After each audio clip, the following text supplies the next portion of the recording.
This is a quick little breakdown on how to add the prop guards to the X Pro. So you want this side where it has, sorry, I'm trying to get a good view for you, where it has these little holes, and the drone has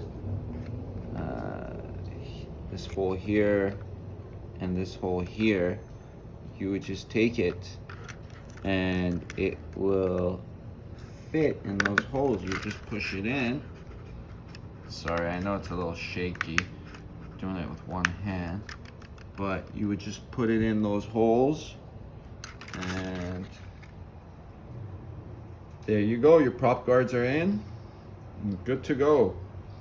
And another thing is, if they do fall out on you, you could glue them in, but that's permanent, so it's up to you.